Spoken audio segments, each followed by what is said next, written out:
Hi, I'm Laura Flanders. Black land matters. This week on the Laura Flanders Show, we take a look at the way 19th century African Americans bought land in order to win things like votes and safety. And then we take a look at a few initiatives to do that again today. Welcome to our program.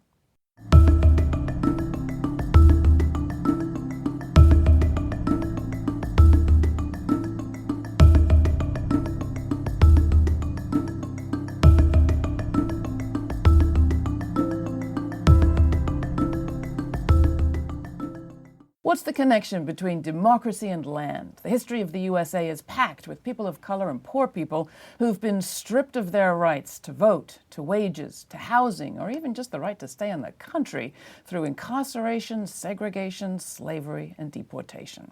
For just as long, black communities have created safety and won a say in democracy through buying and keeping black land cooperatively. It's not just history either. Mark Scott is an organizer of Black Land Matters, a group working in New York today, and Tia Powell Harris is the director of the Weeksville Heritage Center, Brooklyn's largest African-American cultural institution, which is dedicated to preserving the history of the 19th century African-American community of Weeksville, one of this country's first free black communities. Mark and Tia, welcome to the program. Glad to have you. Thank you. So tell me about Weeksville. I didn't know about it. A lot of people don't, and that's the problem. So let me tell the story. Yeah. In 1838, James Weeks purchased land in what we now call Crown Heights, Brooklyn. And he wasn't the first African American to purchase land, but the difference is he purchased that land to intentionally build a community. And remind us of the world of James Weeks in 1838? That's right, 1838, just 11 years after the abolition of slavery in New York, not to speak of the rest of the country, pre-Civil War, Civil War, 1865. And black life in New York was? Early on, difficult, very difficult. New York wasn't very nice to African Americans in 1838 or before. But Bed Stuy, Crown Heights, Brooklyn served as a sanctuary, a safe haven for free people of color in 1838 who desired that sanctuary and to own land, because they could purchase land, and if the land was valued at $250, they were also afforded the right to vote. Because that was the time when the right to vote was tied to being a landowner, tied to being male and white, but being a landowner. Yeah. You could overcome the racial barrier by owning the land? To some extent, by owning land. So well, black males had to pay $250 in order to be afforded the right to vote. White males did not. So it was still difficult. Sanctuary, but a difficult sanctuary. So Weeksville came into being, and what was it like? At its height, there were about 500 residents in this 16-block area in Crown Heights. And because these visionaries, these activists were community builders, they knew that they had to also self-sustain. So they built churches, they built schools, they had an asylum, they had an orphanage, they had an African Civilization Society, they even had a newspaper and a baseball team. So this was a fully self-sustaining community of visionaries, activists, because they were very active in abolition.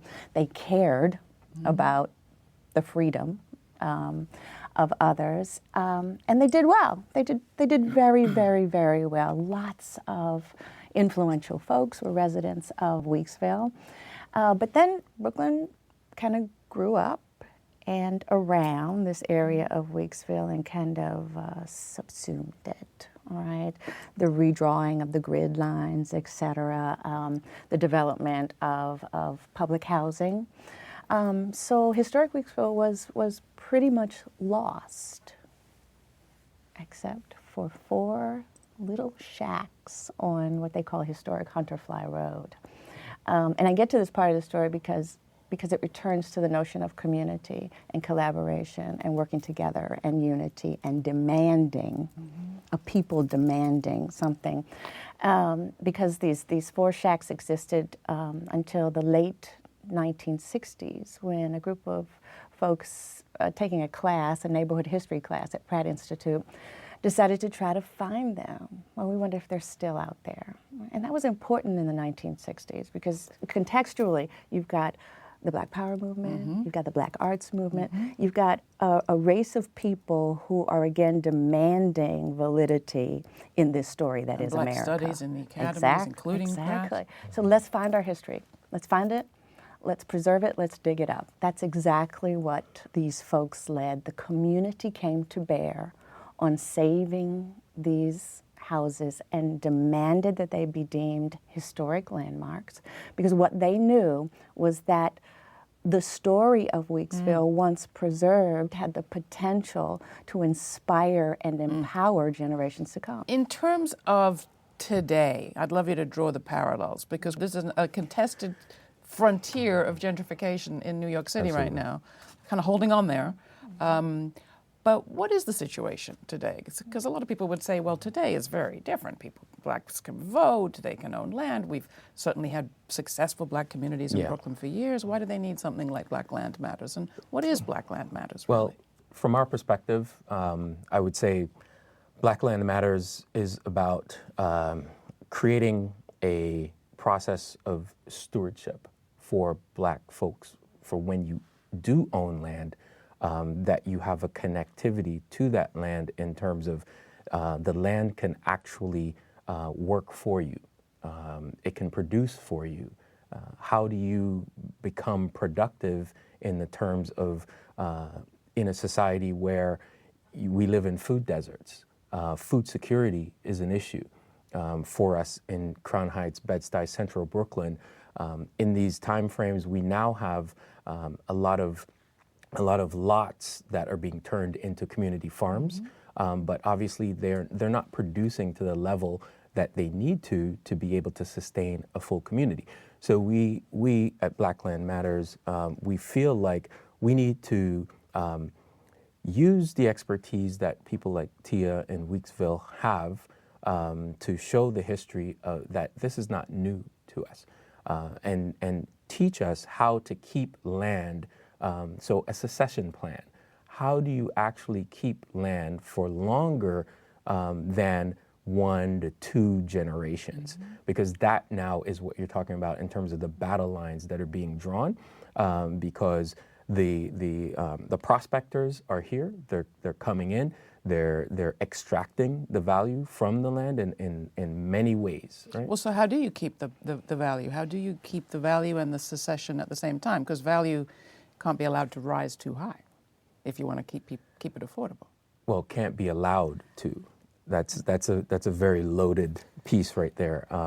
The idea is in terms of what Tia was saying, in terms of the value comes not from the individual. What one can do is far less than what the aggregate can do. So how does it work? Pooling resources together and then creating a relationship, a cooperative relationship, or a governance structure to one share, one vote, and teaching ourselves, going through a process where your time is important, your labor that you put into the governance and structure of the organization is important, and then the vetting of the actual property or the land, going out to do that due diligence, that's a learning process that we go through.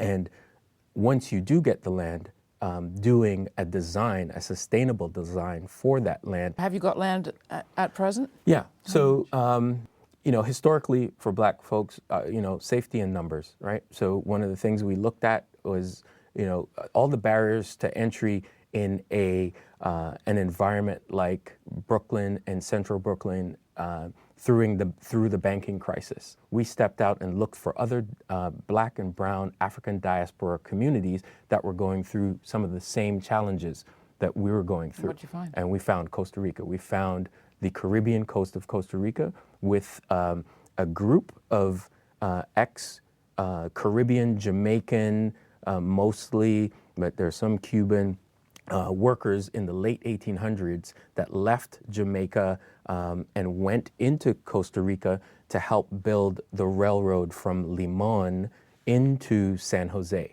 So one of the things that happened was the project overran. So the government of Costa Rica started paying the workers with land. So they ended up staying, and a land, mass the size, I guess, maybe about 200 to 300 miles wide from the mountains to the coast, and then from the border of Nicaragua all the way down to Panama. And how does that help you? We found Black and brown folks that were going through the same, what we call gentrification here. They had the Chinese that were coming in to, for free, build infrastructure and bringing in development, and that development wasn't being, the value that was being extracted from that development wasn't being shared with the indigenous or the Africans that were there. Yeah. So we said, what can we do?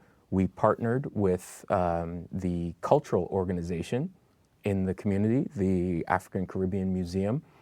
They said that what we need is a channel to a market of Black and brown people who want to come here and participate in ecotourism, right? So I hear an international connection, a sort of Exactly. sustaining relationship north-south. Yep. I hear a cooperative management and investment in land in a contested area in the States. It's in the States, in New York City. Right. What would James Weeks think of all of this? And then I have another question for you before we close. I think that what the young people are doing is incredible, because actually, I mean, the slice of life here is here's a young man who learned his history, who was empowered by it, who took the ideas of a local situation and turned it, in today's world, into a global perspective.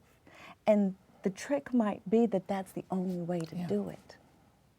So he kind of drilled through to a bigger vision. So I think Mr. Weeks would be proud. Very happy. Now, I my think he would question that absolutely registered earlier, but I wanted to ask you now, is when you described the institutions in Weeksville, there was an asylum, but I didn't hear anything about police. Oh, How did they police Weeksville? You got me on that. Did you know? No, Because no. I've never read anything about No, I've this. never Maybe they read figured out anything some about way Or to the manage their policing. society without police. What do you think? Right. And how do you see the relationship to Black Lives Matter? So from a Black Lives Matters perspective, I go back to one of your earlier guests, Ms. Nemhard. Jessica Gordon Nemhard, who has made the correlation between the social movements that have happened for Black people in this country and the correlation between cooperative financial movements in the country, in that there's always been a backstory of cooperative financial movements behind those social movements. And so in that vein, we said, well, Black Lives Matter is definitely what is holding the attention of the country and the attention of the world right now. So if we can start to formalize a vision and a goal and a strategy around the cooperative piece and how we feel cooperatively we could actually make that movement kind of galvanize, then we'd be doing the work correctly. And then Black Land Matters is what came out of that. And I felt like it was important because from a governance perspective, it's important for each locale to actually be able to use the conditions of their specific locale to govern, right? So that lends itself to that cooperative movement. A cooperative relationship amongst movements. There you go. Thank you both. It's great hearing from you. If people want to find out more about the Weeksville Heritage Center, they can do it at your website that we'll put link to at ours. And if you want to see for yourself our interview with Jessica Gordon Nemhard on solidarity economics in the Black community over the history of this country, check it out on our website. Thank you both. Thank you. Excellent. Thank you. New York City made history not so long ago when the council passed new funds for cultivating cooperative businesses. Some of those are now well in the works. We went out to take a look at how things were progressing.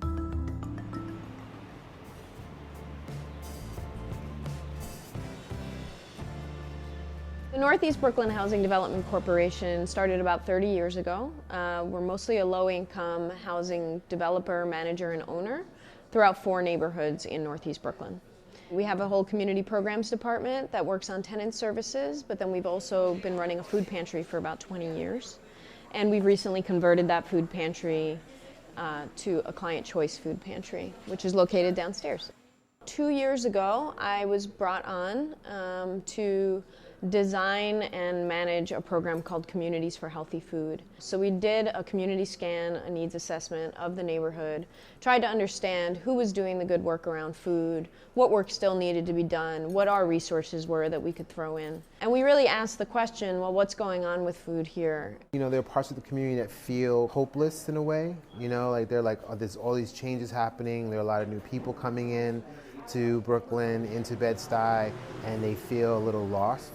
What we found through talking to neighborhood residents and our community partners was that good food is here in Bed Stuy. Despite some people calling it a food desert, it's really not. What's going on here is that a lot of good food is coming into the neighborhood along with this wave of gentrification.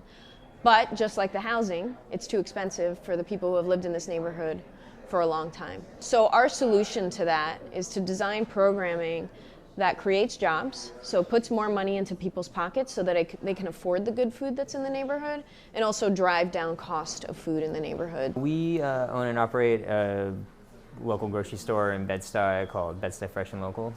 We made an effort to hire youth from the neighborhood and have worked with Exalt, which is like an internship program for like youth that have had run-ins with the law and stuff. And, we've gotten some of our like best employees like through those programs. And, you know, before the store, I've called Bed Stuy home for like many years. But with the store, I'm like really proud. We're part of a project to start a Central Brooklyn food co-op. We've also brought in a farmer's market into the neighborhood that directly serves low-income people. And we're working with bodegas, a couple of bodegas that are our tenants actually, to increase their healthy food options. So that's some of the ways that we're like trying to make food a little bit more affordable for folks. And then on the other side, we have a whole community chef training program. So for all of our culinary courses, they're led by members of the community, and we've trained them and we pay them well for their work. And then the final piece is this cooperative business project. And that is where I kind of lay most of my hope for change in this neighborhood. By working with the working world, we can really change the economy of this neighborhood. There's a prejudice in the market even against cooperatives. The idea that people can actually be democratic and get along and make decisions together somehow is seen as it's sort of radical, and that can't be true, and dangerous. And to face that kind of prejudice already, to have the few resources they had to bear, and to have gotten to the places the business have gotten, it certainly makes me convinced we should keep working at this. So many people are talking about bringing supermarkets into the neighborhood. And I keep asking the question, well, what kind of jobs are supermarkets creating? $8 an hour jobs? How is that changing the nature of this neighborhood at all? So what we want to see is cooperatively owned supermarkets or cooperatively owned businesses in some way, and that can actually completely change the landscape of what's happening here. We heard about these workshops from NEPCO, I don't know, a couple months ago, and we were so excited, and I remember coming to the first meeting, and you weren't able to come with us, or with me, and I remember coming home from the first meeting and being like, oh my God, we have to do this, like, this is so exciting, because when we actually were planning the business, we had thought about opening as a co-op, but we just couldn't really get our heads around the concept. So this was really exciting. We want to start a Bed Stuy Cooperative Council that is led by the people who are starting the businesses and also people who are leaders in Bed Stuy to really come in onto the project. And so, you know, we'll hopefully start a few businesses to get going, and then hopefully those businesses will be paying back those loans, and we'll grow the revolving loan fund, and we'll start more businesses and have a good cooperative going here. So general certification is that it's electrical, but there are other ones as well that you can. I'm a local 3 electrician at top grade, and as long as I work for other people, I won't be able to be financially dependent because my job depends on whether there is work or if someone wants to keep me employed, and I have other goals, such as starting my own business. I'm certified pesticide applicator, and I want to establish a business that is a worker cooperative for pesticide applicators. A business is a concept everybody can understand, but when you throw the word cooperative in there, a lot of people don't understand what it is. So when we were going to, approach doing outreach for this, we just had no idea if people were going to be receptive to it at all. And so we decided to pilot the program by doing 3 introductory workshops, and they would all be essentially Co-op 101. And we really thought we would maybe get at most 12 participants registered for this class. We now have, I think, 37 registered for this class. So there's clearly a lot of desire for this here. I know that a lot of businesses or individual owners can't always maintain their businesses because they don't always have the classes or the knowledge, so that's why I feel like something like this class, this workshop is really great because it breaks it down into, kind of layman terms, and the staff is really open and friendly, and there are a number of people that kind of give you their own perspectives on how to approach a co-op, so I think that's beneficial. The details of running a co-op and establishing a co-op are more intricate than I thought they were, and an appreciation for the human dynamic that's involved is also something that the class points out. Decisions that a person could make in a privately owned business will probably take a lot longer in a cooperative, but I think that the energy that comes out of a cooperative will be much, much greater. Honestly, this is the first time I've ever even heard of a worker-owner cooperative, and we're 8 weeks in, and it's very interesting where I believe that all workers will have more incentive to work harder because they own it, so more of the profits go back to ourselves. It builds a community as far as bringing employment into the community, and I'm a member of the community as well as my son, so I would love to see it thrive, which would give me more incentive to live here as opposed to move upstate in 5 years. After the success of our first attempts at doing a cooperative academy in the Rockaways, we decided to double down on the strategy of doing really place-based, at the level of a neighborhood, kind of economic activity, locally controlled, community-controlled, worker-controlled economic activity. We found it very successful to bring people together as a group of peers, help them set up a local cooperative council to have a repository, a place to start building the experience, the memory of all the skills it takes to build business, kind of rediscover that process of how people can be successfully productive. And we really see it as a really powerful way to have communities not only come together, but to actually have true economic power as a community. What the cooperative does and what this workshop does specifically in breaking down what a cooperative does is empowers people. Given the city council funding that the collective of co-op organizations got last year, including the Working World, I think there's support there.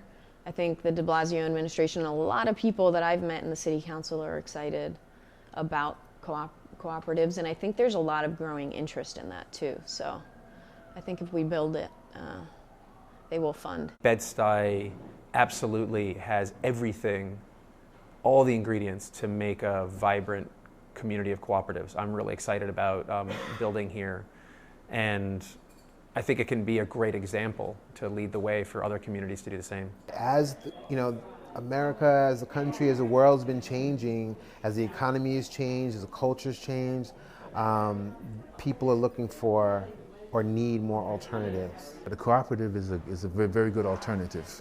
It empowers everybody involved in it, and it doesn't leave decisions in the hands of one small group of people. And I think that it values work. We need good jobs. We need jobs where we can make decisions on our own. And I think that resonated with people big time.